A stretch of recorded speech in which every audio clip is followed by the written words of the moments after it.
जय श्रीराम मित्रांनो, सध्या सगळीकडे जी चर्चा चालू आहे त्यावरून तुम्हालाही प्रश्न पडला असेल की आपले प्रभू रामचंद्र शाकाहारी की मांसाहारी. पण ज्यांनी रामाचं पहिलं ऑथेंटिक चरित्र लिहिलं म्हणजे रामायण लिहिलं, त्या रामायणाच्या मित्रांनो अरण्यकांडामधल्या 20व्या सर्गाच्या 7व्या आणि 8व्या श्लोकांमध्ये खुद्द प्रभू रामचंद्र काय सांगतात ते ऐका.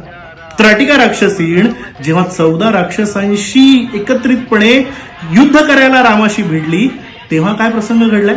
तेव्हा प्रभू रामचंद्र त्या सगळ्या राक्षसांना सामोरं जाताना आधी नम्रपणे म्हणाले, राक्षसांनो, आम्ही दशरथाचे पुत्र भ्राते राम लक्ष्मण सीतेसह या गहन दंडकारण्यात आलेलो आहोत आणि आम्ही जितेंद्रिय तपस्वी ब्रह्मचारी असून या दंडकारण्यामध्ये फलमूलांवर उपजीविका करून राहत आहोत. काय म्हणतायत प्रभू रामचंद्र.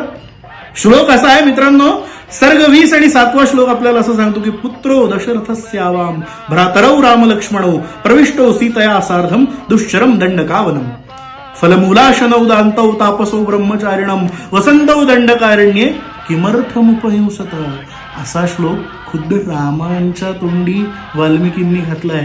याचा अर्थ राम स्वतः कबुली देतात की या वनामध्ये मी फक्त आणि फक्त शाकाहारावर आपलं जीवन जगतोय आणि त्याच्यावरही विश्वास ठेवायचा नसेल तर रामांची शत्रू बनून जी शूर्पणखा आली होती त्या शूर्पणखेनं याच्या आधीच्या म्हणजे 19व्या सर्गात 14व्या आणि 15व्या श्लोकात काय वर्णन केलंय ते वर्णन तुम्ही अनेकदा ऐकलं असेल, पण आता पुन्हा ते आठवा. तरुणौ रूप संपन्नौ सुकुमारौ महाबलौ पुंडलीक विशालाक्षौ चिरकृष्णा जिनांबरौ.